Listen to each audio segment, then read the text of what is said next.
Hello my dear children, welcome back. Company form of organization के बारे में बच्चों अभी तक हम काफी कुछ जान चुके हैं। कंपनी फॉर्म ऑफ ऑर्गेनाइजेशन के features, various types of companies, different types of companies को हम कंपेयर भी कर चुके हैं, advantages and limitations of the company. काफी कुछ मैं ऑलरेडी एक्सप्लेन कर चुकी हूँ। अगर आपने वो वीडियो लेक्चर्स नहीं देखे हैं तो बहुत जरूरी है कि आप उन वीडियो लेक्चर्स को देखें, क्योंकि ये जो फॉर्म ऑफ ऑर्गेनाइजेशन है कंपनी फॉर्म, काफी important form of business organization है, जिससे जुड़े हुए आगे कई चैप्टर्स हैं जो मैं आपको पहले भी बता चुकी हूँ। तो इसीलिए अगर आपने पुराने वीडियो लेक्चर्स नहीं देखे हैं तो उनको देख लीजिए, जिससे आपको हर एक कॉन्सेप्ट इस particular form of business organization का क्लियर हो जाएगा। और अगेन आपसे रिक्वेस्ट है कि अगर आप मेरे चैनल पे नए हैं, पहली बार देख रहे हैं, तो मेरे चैनल को सब्सक्राइब भी कर लीजिए, बेल आइकॉन प्रेस कर दीजिए, ताकि हर एक पर्टिकुलर टॉपिक की एक्सप्लेनेशन का आपके पास नोटिफिकेशन पहुंचता रहे और आप सारे टॉपिक्स को बहुत आसानी से प्रिपेयर कर सकें। आज हम करने वाले हैं बच्चों formation of a company.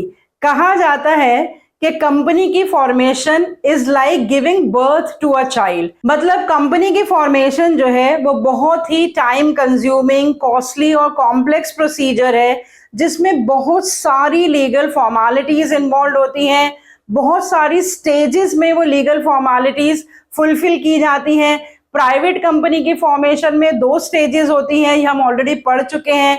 Public company की फॉर्मेशन में 4 स्टेजेस होती हैं। उन सारी स्टेजेस में क्या क्या स्टेप्स लिए जाते हैं, क्या क्या लीगल फॉर्मेलिटीज फुलफिल करनी पड़ती हैं, और हर एक स्टेज को कंप्लीट करने के बाद कौन कौन से सर्टिफिकेट्स कंपनी के नाम पे इशू किए जाते हैं, उन सर्टिफिकेट्स की रेलेवेंस क्या होती है, उन सर्टिफिकेट्स को ऑब्टेन करने के लिए कौन कौन से इंपॉर्टेंट डॉक्यूमेंट्स कंपनी को बनाने पड़ते हैं और रजिस्ट्रार के पास सबमिट करने पड़ते हैं। ये सारी चीजें आज हम सीखने वाले हैं under the topic formation of a company. और इसके अलावा कुछ बहुत इंपॉर्टेंट टर्म्स जो हर एक स्टेज में आएंगी, जैसे minimum subscription, brokers, underwriters, feasibility studies, memorandum of association, articles of association, prospectus, इस तरह के बहुत सारे डॉक्यूमेंट्स और टर्म्स के बारे में भी हम आज पढ़ने वाले हैं।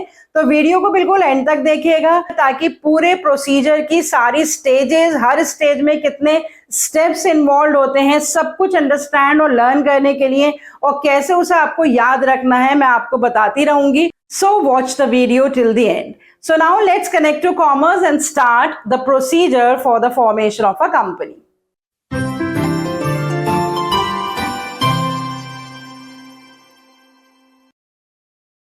बच्चों, total procedure formation of a company का 4 स्टेजेस में डिवाइड करके हमें अंडरस्टैंड और लर्न करना है। उन 4 स्टेजेस के मैंने यहाँ पर नाम लिख दिए हैं। सबसे पहली स्टेज है प्रमोशन स्टेज, उसके बाद है इनकॉर्पोरेशन स्टेज, फिर है कैपिटल सब्सक्रिप्शन स्टेज, और फिर है कमेंसमेंट स्टेज। और ये हम ऑलरेडी डिस्कस कर चुके हैं कि जो प्राइवेट कंपनी है उसमें सिर्फ ये 2 स्टेजेस होती हैं, प्रमोशन एंड इनकॉर्पोरेशन, और जो पब्लिक कंपनी है उसको और 2 स्टेजेस फुलफिल करनी पड़ती हैं, कैपिटल सब्सक्रिप्शन एंड कमेंसमेंट। तो अगर आपसे क्वेश्चन पूछा जाए कि what are the stages in the formation of a company, तो आपको चारों स्टेजेस के बारे में बताना पड़ेगा।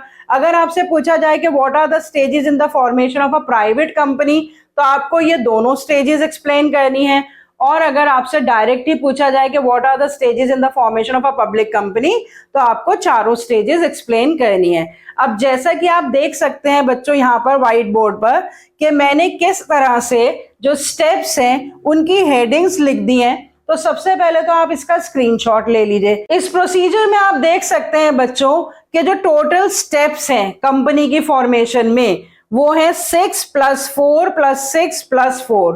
तो 10 स्टेप्स हो गए पहली 2 स्टेजेस में, और 10 स्टेप्स हो गए लास्ट 2 स्टेजेस में। तो टोटल पब्लिक कंपनी की फॉर्मेशन में 20 स्टेप्स और प्राइवेट कंपनी की फॉर्मेशन में 10 स्टेप्स। तो इस फॉर्मेशन ऑफ अ कंपनी के प्रोसीजर को आप किस तरह से याद रखेंगे कि 6 4 + 6 + 4, इस तरह से आपको इसके स्टेप्स याद करने हैं। स्टेप्स के मैंने नाम लिख रखे हैं, और इसमें आपको मेन बच्चों 2 स्टेजेस ही अच्छे से याद करनी है। पहली प्रमोशन स्टेज और तीसरी कैपिटल सब्सक्रिप्शन स्टेज। क्योंकि आप शुरू में ही ये देख लीजिए कि जब प्रमोशन स्टेज खत्म हो जाती है तो 4 स्टेप्स जो हैं, जो सर्टिफिकेट ऑफ इनकॉर्पोरेशन रिसीव करने के लिए लिए जाते हैं, वो क्या है कि ये जो डॉक्यूमेंट्स हमने प्रमोशन स्टेज में इकट्ठे करे या बनाए, उन सारे डॉक्यूमेंट्स को जो इनकॉर्पोरेशन स्टेज है उसमें सबमिट किए जाते हैं, फिर फीस दी जाती है, फिर रजिस्ट्रार उन्हें वेरीफाई करता है और फिर वो सर्टिफिकेट ऑफ इनकॉर्पोरेशन इशू कर देता है। बिल्कुल उसी तरह से जो लास्ट स्टेज है, देखिए the stage of getting the certificate of commencement, उसमें भी जो कैपिटल सब्सक्रिप्शन के सारे डॉक्यूमेंट्स हैं वो सबमिट किए जाते हैं रजिस्ट्रार के पास, फीस दी जाती है, फिर इन सारे डॉक्यूमेंट्स को रजिस्ट्रार वेरीफाई करता है और फिर वो सर्टिफिकेट ऑफ कमेंसमेंट इशू कर देता है। तो इसका मतलब ये जो 4 स्टेप्स हैं इनकॉर्पोरेशन के और ये जो 4 स्टेप्स हैं कमेंसमेंट के, इसमें आपको ज्यादा कुछ याद ही नहीं करना, बहुत आसानी से जो तरीका मैं आपको बता रही हूँ उससे आपको पूरा प्रोसीजर बहुत अच्छे से याद हो जाएगा कि यही 4 स्टेप्स जो हैं वो आपको इनकॉर्पोरेशन स्टेज में लिखने हैं और यही 4 स्टेप्स जो हैं आपको कमेंसमेंट स्टेज में लिखने हैं। बस डिफरेंस क्या है कि इनकॉर्पोरेशन स्टेज में वो डॉक्यूमेंट सबमिट किए जाएंगे जो प्रमोशन स्टेज में इकट्ठे किए गए और कमेंसमेंट स्टेज में वो डॉक्यूमेंट सबमिट किए जाएंगे जो कि कैपिटल सब्सक्रिप्शन स्टेज में इकट्ठे किए गए। बच्चों, इस तरीके से आपको बहुत ही आसानी से पूरा प्रोसीजर याद हो जाएगा। अब डिस्कस करने के लिए बचा है हमारे पास promotion stage and capital subscription stage. अब इन दोनों स्टेजेस के हर एक इंडिविजुअल स्टेप को मैं आपके साथ डिस्कस कर लेती हूँ। सबसे पहले तो आप इन स्टेजेस की जो है वो हेडिंग समझ लीजिए कि पहली स्टेज होती है प्रमोशन स्टेज, जो कंपनी स्टार्ट करने से पहले, कंपनी रजिस्टर करने से पहले की स्टेज होती है। It is the stage of conceiving the business idea and taking all the steps to implement that idea.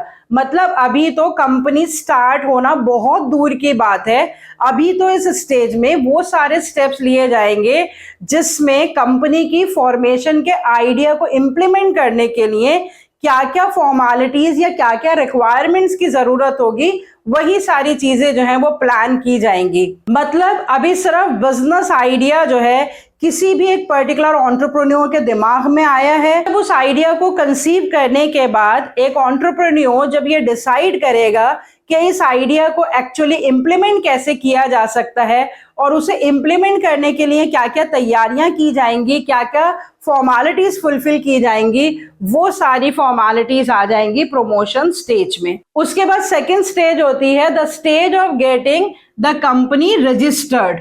Registration stage है and it is the stage of taking all the steps to get the certificate of incorporation. Third stage है capital subscription stage. It is the stage of raising the required funds from the public. हम already पढ़ चुके हैं कि private company जो है वो public को इनवाइट नहीं करती है to subscribe to its shares, इसीलिए प्राइवेट कंपनी को तो ये स्टेज की जरूरत ही नहीं होती, लेकिन पब्लिक कंपनी जो है वो पब्लिक को इनवाइट करती है to subscribe to its shares, इसीलिए उसको थर्ड स्टेज भी फुलफिल करनी पड़ती है, capital subscription stage, and this is the stage of getting the funds from the public. तो पब्लिक से फंड्स रिसीव करने के लिए क्या क्या फॉर्मेलिटीज पब्लिक कंपनी को फुलफिल करनी पड़ेंगी वो हम पढ़ेंगे कैपिटल सब्सक्रिप्शन स्टेज में। और जब ये फॉर्मेलिटीज फुलफिल हो जाएंगी तो इनका प्रूफ रजिस्ट्रार के पास सबमिट किया जाएगा and the stage of getting the certificate of commencement is called the commencement stage. So now let's discuss the individual steps in each stage of the formation of a company. Promotion stage में क्योंकि मैंने आपको बताया कि वो सारे steps लिए जाते हैं जो कि preliminary steps होते हैं, जो कि कंपनी स्टार्ट होने से पहले, रजिस्टर होने से पहले लिए जाते हैं। तो यहाँ पे जो 6 स्टेप्स हैं, पहले आप उनके नाम अपने पास नोट कर लीजिए। सबसे पहला स्टेप है identification of the business opportunities. Number 2 feasibility studies, ये बहुत ही इंपॉर्टेंट स्टेप है, अलग से भी आपको क्वेश्चंस आते हैं फीजिबिलिटी स्टडीज पे। Number 3 name approval.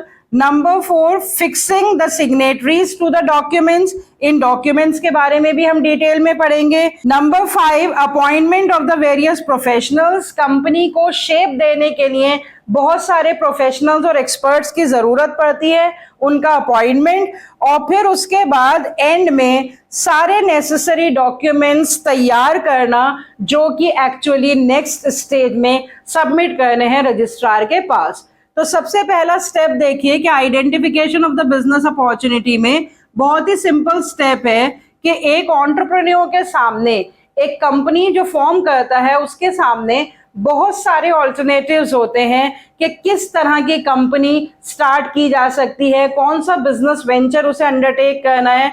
तो बहुत सारे बिजनेस आइडियाज जो हैं कंपनी के सामने हो सकते हैं, तो उनसे रिलेटेड डाटाज इकट्ठा करना, उनको एनालाइज करना, उनमें से कौन से बिजनेस अपॉर्चुनिटीज जो हैं वो आसानी से अवेल की जा सकती हैं, इन सब के बारे में आइडेंटिफाई करना। मतलब कंपनी को सबसे पहले ही आइडेंटिफाई करना पड़ेगा कि एक्चुअली उसे कौन सा बिजनेस स्टार्ट करना है। तो जितने भी बिजनेस आइडियाज कंपनी के दिमाग में होंगे उन बिजनेस आइडियाज को फीजिबिलिटी स्टडीज कंडक्ट करके फाइनलाइज किया जाएगा। अब फीजिबिलिटी स्टडीज क्या होती हैं? जो सेकंड स्टेप है in the promotion stage, that is the study to know about how far the idea is practical. Feasibility का मतलब होता है प्रैक्टिकेबिलिटी, कि जो आइडियाज कंपनी ने सोचे हैं क्या वो प्रैक्टिकल भी हैं या नहीं। इसीलिए फिजिबिलिटी स्टडीज जो है वो 3 तरह की होती हैं। टेक्निकल फिजिबिलिटी का मतलब होता है कि जो भी टेक्निक्स चाहिए हमारे बिजनेस आइडिया को इम्प्लीमेंट करने के लिए, क्या वो टेक्निक्स हम आसानी से अरेंज कर पाएंगे या नहीं, तो that is called the technical feasibility.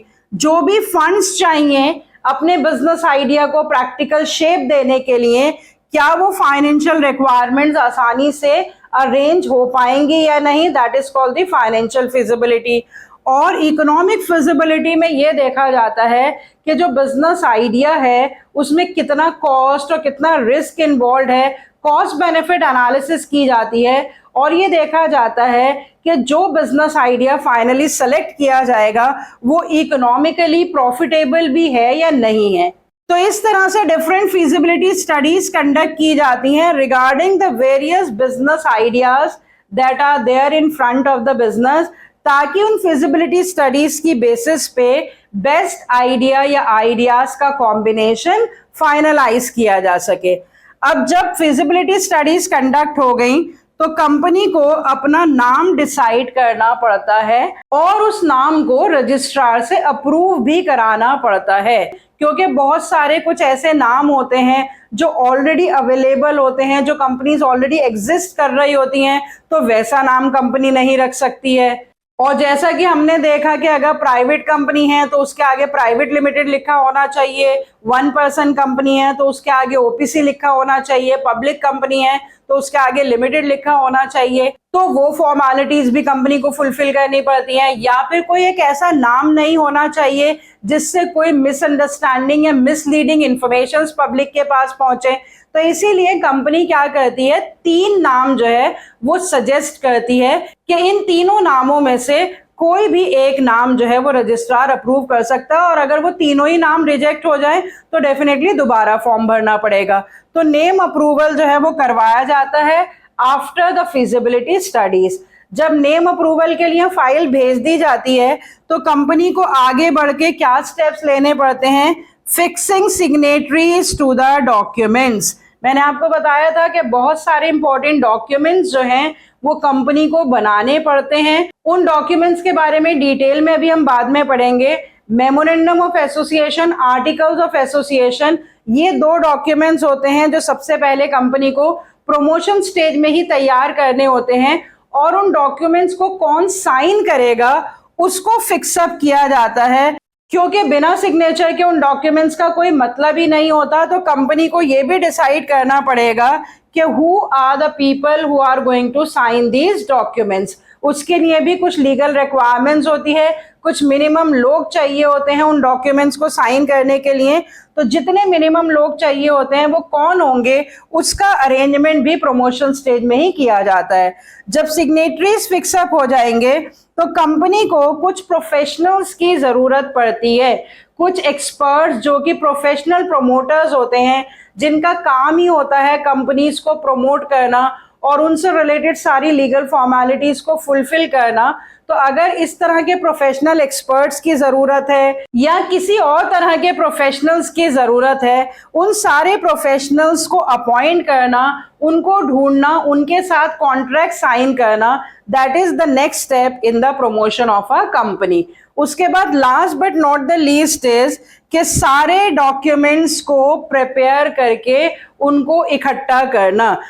तो आप अपने पास लिस्ट बना लेंगे इंपॉर्टेंट डॉक्यूमेंट्स की जो कि कंपनी को सबमिट करने पड़ते हैं to the registrar in order to obtain the certificate of incorporation, जिसमें सबसे ज्यादा इंपॉर्टेंट तो दो डॉक्यूमेंट्स होते हैं। Number 1 memorandum of association, number 2 articles of association. उसके बाद एक थर्ड डॉक्यूमेंट होता है कि जो कोई भी प्रपोज्ड मैनेजिंग डायरेक्टर्स होंगे कंपनी के, उनके साथ भी कंपनी कॉन्ट्रैक्ट करेगी that they agree to be the propose managing directors of the company. तो consent of the propose managing directors, ये एक डॉक्यूमेंट हो गया। फिर उसके अलावा कंपनी के डायरेक्टर्स, जो हम ऑलरेडी पढ़ चुके हैं कि 1 पर्सन कंपनी में एक डायरेक्टर की जरूरत होती है, प्राइवेट कंपनी में कम से कम 2 डायरेक्टर होने चाहिए और पब्लिक कंपनी में कम से कम 3 डायरेक्टर होने चाहिए। तो उन डायरेक्टर्स की लिस्ट, जो प्रपोज डायरेक्टर्स हैं जिन्होंने एग्री कर लिया है that they are going to be the directors of the company, वो डॉक्यूमेंट भी तैयार किया जाएगा। नेम अप्रूवल का सर्टिफिकेट तैयार किया जाएगा। उसके अलावा एक लीगल डिक्लेरेशन देनी पड़ती है कंपनी को that all the formalities related to the registration are fulfilled. तो इस तरह से 6 to 7 इंपॉर्टेंट डॉक्यूमेंट्स होते हैं जो प्रिपेयर किए जाते हैं और उसके बाद जो है वो प्रमोशन स्टेज खत्म हो जाती है।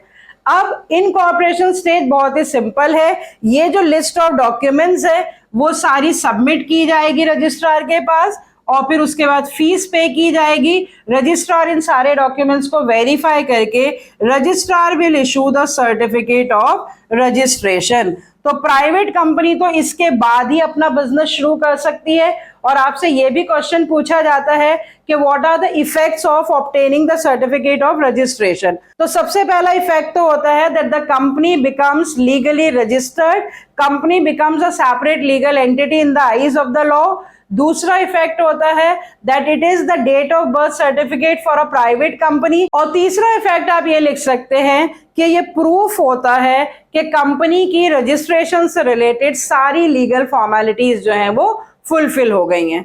अब उसके बाद जब पब्लिक कंपनी है तो उसकी थर्ड स्टेज होती है कैपिटल सब्सक्रिप्शन स्टेज। उसमें भी 6 स्टेप्स हैं, उनके नाम आप पहले अपने पास नोट कर लीजिए। SEBI approval, number 2 filing of the prospectus. अब ये तीसरा डॉक्यूमेंट जो है वो हमारे सामने आया, जो एक इंपॉर्टेंट डॉक्यूमेंट है कंपनी की फॉर्मेशन में। उसके बाद appointment of bankers, brokers and underwriters, then receipt of the minimum subscription, then application to the stock exchange and then the allotment of the shares। अब पैसा पब्लिक से इकट्ठा करना है और उसके लिए कंपनी को क्या क्या लीगल फॉर्मेलिटीज फुलफिल करनी पड़ेंगी।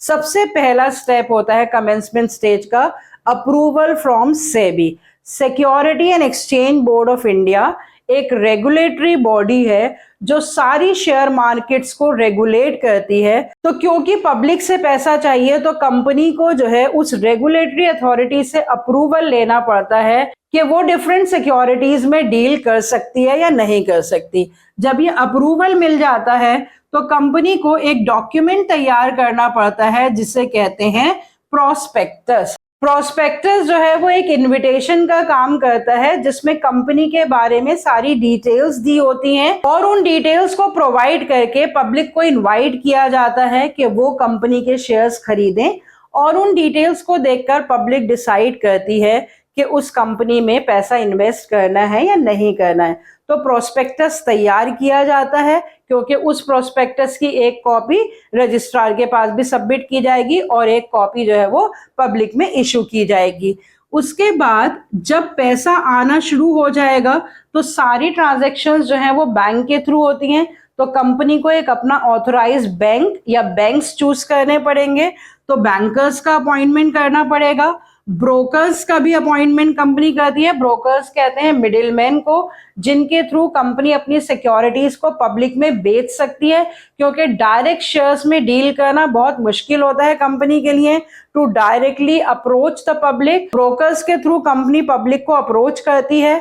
और अंडरराइटर्स वो लोग होते हैं जो कि गारंटी लेते हैं, गारंटर्स होते हैं कि अगर पब्लिक ने शेयर्स सब्सक्राइब नहीं करे so they are going to buy the shares of the company. और अंडरराइटर्स का अपॉइंटमेंट कंपलसरी नहीं है, लेकिन ज्यादातर कंपनीज इस बात को इंश्योर करने के लिए कि उनके पास नेसेसरी फंड्स अरेंज हो जाएं, उनके शेयर्स आसानी से बिक जाएं ब्रोकर्स के थ्रू, अगर उनके थ्रू भी ना बिकें तो कोई ऐसी पार्टी हो जो उनके शेयर्स को सब्सक्राइब कर ले। तो जो लोग इस बात की गारंटी देते हैं कि उनके थ्रू या तो वो शेयर्स बेच देंगे या खुद खरीद लेंगे, उन्हें कहा जाता है अंडरराइटर्स। तो इस तरह से जब कंपनी प्रोस्पेक्टस तैयार कर लेती है तो वो ये इंश्योर करती है कि जो भी रिक्वायर्ड पर्सनेल हैं उन शेयर्स को पब्लिक तक पहुंचाने के लिए या बेचने के लिए, उन सबका वो अपॉइंटमेंट करती है। फिर उसके बाद पब्लिक को प्रोस्पेक्टस इशू कर दिया और लोगों ने शेयर्स के लिए अप्लाई करना शुरू कर दिया। तो उसके बाद एक अमाउंट होता है जिसे कहा जाता है minimum subscription amount. According to SEBI guidelines, ये जो मिनिमम सब्सक्रिप्शन अमाउंट होता है ये होता है 90% ऑफ द इशू प्राइस। मतलब अगर कोई कंपनी मान लीजिए 1 लाख रुपए के शेयर्स इशू कर रही है तो उसके पास 90,000 रुपए आ जाना चाहिए, उसके बाद ही वो शेयर्स अलॉट कर सकती है। और अगर 90,000 रुपए ना आए तो शेयर्स अलॉट करना उसके लिए रिस्की हो सकता है। तो ये इंश्योर करना कि मिनिमम फाइनेंशियल अमाउंट, जो मिनिमम फाइनेंशियल रिक्वायरमेंट है वो कंपनी के पास होनी चाहिए। वो किससे इंश्योर किया जाता है? मिनिमम सब्सक्रिप्शन से। तो जब मिनिमम सब्सक्रिप्शन रिसीव हो जाती है तो उसके बाद नेक्स्ट स्टेप क्या होता है? Application to the stock exchange. Stock exchanges क्या होते हैं? सिक्योरिटीज मार्केट होती हैं जहां पे शेयर्स खरीदे और बेचे जाते हैं। तो जब कंपनी प्रोस्पेक्टस इशू करके लोगों को इनवाइट कर लेती है to subscribe to their shares और वो लोग शेयर्स के साथ मिनिमम सब्सक्रिप्शन अमाउंट पे कर देते हैं, तो अब उसको किसी ना किसी स्टॉक एक्सचेंज में, कम से कम एक स्टॉक एक्सचेंज में अपनी लिस्टिंग करानी पड़ती है टू ऑब्टेन द परमिशन कि कंपनी के शेयर्स स्टॉक एक्सचेंज में खरीदे और बेचे जाएंगे। So after receiving minimum subscription next step क्या हो गया? Application to the stock exchange. और फिर लास्ट में जब ये सारी फॉर्मेलिटीज फुलफिल हो जाएंगी तो कंपनी जो है वो शेयर्स अलॉट कर देती है। तो शेयर्स अलॉट करने के बाद फिर बाकी का पैसा भी शेयर होल्डर्स से मिलना शुरू हो जाता है। तो इन सारे स्टेप्स को लेकर कंपनी की जो फाइनेंशियल रिक्वायरमेंट्स से रिलेटेड फॉर्मेलिटीज होती हैं वो सब फुलफिल हो जाती हैं। और इन फॉर्मेलिटीज को फुलफिल करके जो कुछ भी डॉक्यूमेंट्स कंपनी ने ऑब्टेन करे हैं कैपिटल सब्सक्रिप्शन स्टेज में, वो सारे डॉक्यूमेंट्स अब सबमिट करवाएगी कंपनी रजिस्ट्रार के पास। तो इंपॉर्टेंट डॉक्यूमेंट्स क्या हो गए जो इस स्टेज में कंपनी ने प्रोक्योर करे? एक डॉक्यूमेंट सेबी अप्रूवल का, एक डॉक्यूमेंट हो गया प्रोस्पेक्टस, और डॉक्यूमेंट्स हो गए बैंकर्स, ब्रोकर्स या अंडरराइटर्स के साथ कोई भी कॉन्ट्रैक्ट साइन करा, proof of minimum subscription received by the company and application and approval from the stock exchange. तो ये सारे डॉक्यूमेंट्स और एक statutory declaration that all the legal formalities regarding the capital subscription are fulfilled, ये सारी चीजें अब सबमिट करवाई जाएंगी। तो पहला स्टेप क्या होगा कमेंसमेंट का? फाइलिंग ऑफ द डॉक्यूमेंट्स, उसके बाद payment of the fees, then verification by the registrar and then last is issue of certificate of commencement. तो ये जो सर्टिफिकेट ऑफ कमेंसमेंट है ये डेट ऑफ बर्थ सर्टिफिकेट होगा पब्लिक कंपनी का। जो डेट इस सर्टिफिकेट में मेंशन होगी उस डेट पे पब्लिक कंपनी अपना बिजनेस स्टार्ट कर सकती है। और दो इफेक्ट्स क्या होंगे receiving this certificate of commencement? that all the legal formalities regarding the capital subscription and commencement are fulfilled, ये इस बात का प्रूफ है। और दूसरा कि एक पब्लिक कंपनी जो डेट मेंशन है सर्टिफिकेट में उससे अपना बिजनेस स्टार्ट कर सकती है। तो इस तरह से बच्चों आप बहुत ही आसान तरीके से चारों stages in the formation of a company को 6+4 + 6+4 इस तरह से याद कर सकते हैं। मैंने आपको पहले ही बता दिया कि इनकॉर्पोरेशन और कमेंसमेंट में आपके सेम 4 स्टेप्स हैं जो बहुत ही आसानी से आपको याद हो जाएंगे। यही स्टेप्स जो है registration of the partnership firm के भी थे, लेकिन इसमें आपको क्या क्या इंपॉर्टेंट बातें जो हैं जो याद रखने की हैं। सबसे इंपॉर्टेंट ये है, what are the important documents that are submitted to the registrar to obtain the certificate of incorporation. तो ये डॉक्यूमेंट्स आप अच्छे से याद कर लेंगे। उसके बाद what are the important document submitted to the registrar to obtain the certificate of commencement. Then जो इंपॉर्टेंट क्वेश्चंस इन स्टेजेस से पूछे जाते हैं कि what are the important documents that are prepared in the whole procedure of the formation of a company. तो इसमें 3 important documents हैं, memorandum of association, articles of association जो प्रमोशन स्टेज में प्रिपेयर होते हैं, एंड प्रोस्पेक्टस जो commencement stage में prepare किया जाता है। उसके अलावा क्वेश्चंस पूछे जाते हैं फिजिबिलिटी स्टडीज पे कि कौन सी स्टेज में ये फिजिबिलिटी स्टडीज कंडक्ट की जाती हैं और फिजिबिलिटी स्टडीज कितनी तरह की होती हैं और हर एक फिजिबिलिटी स्टडी का पर्पस क्या होता है। और उसके अलावा कुछ इंपॉर्टेंट टर्म्स हमने सीखी कि ब्रोकर्स कौन होते हैं, अंडरराइटर्स कौन होते हैं, मिनिमम सब्सक्रिप्शन क्या होता है, नेम अप्रूवल के लिए किन किन बातों का ध्यान रखा जाता है। तो इस तरह से पूरी stages in the formation of a company पे इस तरह के सब टॉपिक्स पे भी आपसे क्वेश्चन पूछे जा सकते हैं। तो बच्चों मैं समझती हूँ कि whole procedure formation of a company का 4 स्टेजेस में डिवाइड करके इंपॉर्टेंट टर्म्स और कीवर्ड्स के साथ मैंने आपको बहुत अच्छे से एक्सप्लेन कर दिया है। तो बहुत आसानी से आप इस पूरे प्रोसीजर को लर्न कर सकते हैं और मैंने आपको ये भी आइडिया दे दिया है कि किस तरह के क्वेश्चंस, सब्जेक्टिव क्वेश्चंस या एमसीक्यूज या केस स्टडीज इस particular formation of a company topic पे आपसे पूछे जा सकते हैं। तो अकॉर्डिंगली आप उसके हिसाब से आंसर भी कर पाएंगे। आई होप ये वीडियो लेक्चर देखने के बाद आपको पूरा प्रोसीजर बहुत अच्छे से समझ में आ गया होगा। अब इस प्रोसीजर से रिलेटेड जो इंपॉर्टेंट डॉक्यूमेंट्स जिनके मैंने आपको नाम बताए थे, memorandum of association, articles of association and prospectus, इनके बारे में थोड़ा बहुत डिटेल और इस पे कंपैरिजन हम नेक्स्ट अपकमिंग वीडियो लेक्चर में करेंगे। तो see you next time, till then good bye, stay healthy and connected.